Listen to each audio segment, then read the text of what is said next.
नमस्कार मैत्रिणींनो, चला तर बघूया आज मी इथे बघा अस्तरवरून मेन फॅब्रिकची कटिंग कशा प्रकारे करायची आहे तो संपूर्ण व्हिडिओ तुमच्यासोबत शेअर करत आहे।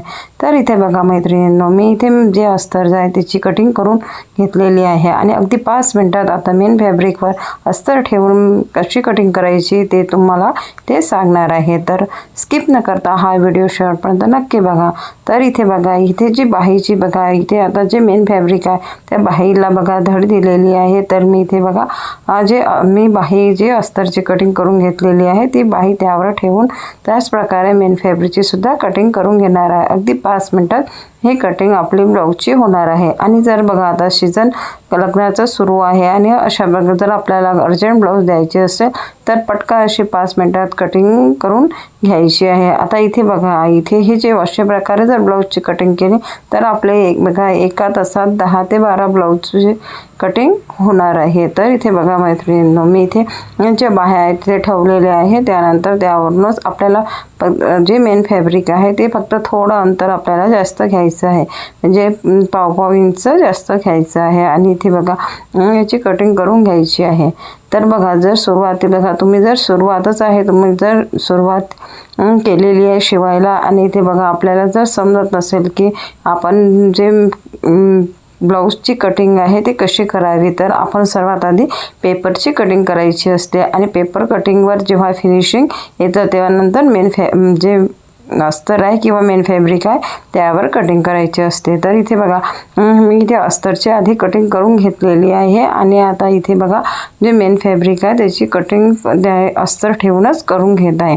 आणि इथे बघा आता ही जी बाही आहे ती बाही बघा एक बाही कटिंग करून झालेली आहे। त्यानंतर तशाच प्रकारे बघा इथे जे स्टोन दिलेले आहे तर मी ते स्टोनवरच दुसरी बाही स्टोनची सुद्धा काढून घेणार, कारण की बघा तिकडे जे थोडी थोडी शिल्लक राहिलेली आहे तिथे स्टोन अजिबात नाही आहे।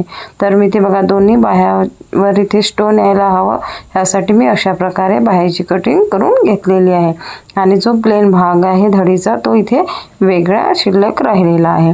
तर अगदी सोप्या पद्धतीने बघा बाहीची कटिंग मी इथे करून घेत आहे। तर बघा मैत्रिणींनो, तुम्ही जर नवीन ब्लाऊज शिवत असाल आणि तुम्ही जर ब्लाऊज शिवायला सुरुवात केलेली असेल तर बघा इथे अशा प्रकारे जर आपण किंवा पेपर कटिंग असो किंवा आपल्याला अस्तरची कटिंग करून आपल्याला मेन फॅब्रिकची कटिंग असो तर अशा प्रकारे केली तर पटकन अशी 5 मिनिटात कटिंग होतं। आता इथे बघा इथे आता जो मागचा भाग आहे तो कटिंग करून घ्यायचा आहे। तर बघा इथे या साईडने मी इथे अशा प्रकारे कापड ठेवून घेत आहे आणि इथे बघा डबल फोल्डमध्ये कापड ठेवायचं आहे आणि जे मी इथे अस्तरचा मागचा भाग कट केलेला आहे तोच यावर ठेवून बघा मी मागचा भागसुद्धा कट करून घेणार आहे। तर बघा ब्लाऊज शिवायचं असेल आणि बघा ब्लाऊजचं मेजरमेंट घ्यायचं असेल तर बघा मी तुम्हाला सांगते की आपण जर एखाद्या कस्टमरचं जर ब्लाऊज फिटिंगचं जर व्यवस्थित नसेल तर आपण त्यांचं बॉडी जर मेजरमेंट घेतलं तर ब्लाऊज फिटिंगला छान बसतं। तर बघा मैत्रिणी, हे जे ब्लाऊज आहे तर हे मी इथे ऑलरेडी शिवलेलं आहे आणि इथे बघा हे जे ब्लाऊज आहे ते कस्टमरला फिटिंगला खूप छान बसलेलं आहे आणि ह्या जी फिटिंग आहे ती मी इथे बघा बॉडीचं मेजरमेंट घेतलेलं होतं आणि एकदम परफेक्ट असं फिटिंगला ते ब्लाऊज बसलेलं आहे। तर बघा इथे हे जे ब्लाऊज आहे ते सिंपल गोलगळ्याचं शिवायचं आहे। तर मी इथे बघा सिंपल गोलगळा इथे आखून घेतलेला आहे। आता इथे मेन फॅब्रिक आणि अस्तरचा जो गळा आहे तो मी इथे नंतर जोडून घेणार आहे आणि जोडल्यानंतर तो कट करून घ्यायचा आहे। आता इथे बघा अशा प्रकारे बघा मागचा भागसुद्धा कटिंग झालेला आहे। त्यानंतर आता इथे बघा इथे समोरचा भाग कटिंग करून घ्यायचा आहे। तर आधी बघा जी क्रॉस पट्टी आहे तर मी इथे बघा इथे जो मेन फॅब्रिकचा उरलेला कापड आहे ते आधी क्रॉस पट्टी कट करून घेत आहे आणि क्रॉस पट्टी ही बघा तिरप्या भागामध्ये कट करायची असते। तर इथे बघा अशा प्रकारे मी इथे जे अस्तर आहे ते आधी कट करून घेतलेलं आहे। आता त्यावरूनच मेन फॅब्रिकची क्रॉस पट्टी कट करून घेतलेली आहे। त्यानंतर आता इथे बघा आपल्याला फ्रंट साईड कट करायचं आहे। तर बघा इथे मी डबल कापड घेत आहे, डबल फोल्ड करून घेतलेला आहे। त्यानंतर इथे बघा अशा प्रकारे बघा फ्रंट साईड ठेवून आपल्याला हे जे ब्लाऊज आहे ते कटोरीचं ब्लाऊज आहे। तर मी इथे बघा कटोरीचे पार्ट्स आहे ते अस्तरचे कट करून घेतलेलेच आहे। तर इथे ते आपल्याला ठेवायचे आहे आणि पाव इंच एक्स्ट्रा अंतर ठेवून ते कट करून घ्यायचे आहे। तर बघा अगदी सोप्या पद्धतीने 5 ते 6 मिनिटात या ब्लाऊजची कटिंग इथे बघा मेन फॅब्रिकची अस्तरवरून होणार आहे। आणि इथे बघा हे जे ब्लाऊज आहे ते बघा थोडा इथे जाड कापड असल्यामुळे मी इथे आतमधल्या शिलाईचं बघा इथे हे ब्लाऊज शिवणार आहे म्हणून मी इथे थोडा अर्धा इंच एक्स्ट्रा मेजरमेंट घेतलेला आहे। आणि इथे बघा मैत्रिणींनो अशा प्रकारे हे जे बघा दोन्ही फ्रंट साईज कट करून झालेले आहे। आता इथे आपल्याला कटोरी पण कट करून घ्यायची आहे।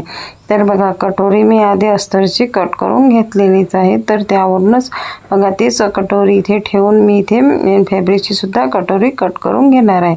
तर बघा इथे मी ही जी कटोरी घेतलेली आहे तर ती इथे बघा मी अस्तरची पण तिरप्या भागामध्ये कट करून घेतलेली आहे। त्याच प्रकारे आपल्याला मेन फॅब्रिकची सुद्धा तिरप्याच भागामध्ये कापडमध्ये ठेवून कटोरी कट करून घ्यायची आहे, जेणेकरून कटोरीची फिटिंग ही छान येणार आहे आणि कटोरी फिटिंगला सुद्धा छान बसणार आहे। तर बघा मैत्रिणींनो अशा प्रकारे हे जे ब्लाऊजचं मी इथे बघा जे मेन फॅब्रिकची आणि अस्तरची कटिंग कशी केलेली आहे ते तुमच्यासोबत शेअर केलेली आहे। आणि बघा इथे हे जे ब्लाऊज आहे तर ते बघा मी हे जे ब्लाऊज मी ऑलरेडी शिवलेलं आहे आणि ते कस्टमरनी नेलं पण आहे आणि घालून बघितल्यानंतर फिटिंगसुद्धा एकदम परफेक्ट आलेली आहे। तर अशा प्रकारे बघा हे सर्व पार्ट्स मी जोडून ब्लाऊज तयार करून घेणार आहे। तर बघा मैत्रिणींनो अशा प्रकारे जर ब्लाऊजची कटिंग केली तर अगदी पटकन अशी 5 ते 10 मिनिटात ब्लाऊजची कटिंग होणार आहे आणि इथे बघा फिटिंगसुद्धा व्यवस्थित बसणार आहे। तर व्हिडिओ आवडला असेल तर एक लाईक नक्की करा, चॅनलला सबस्क्राईब करा। धन्यवाद।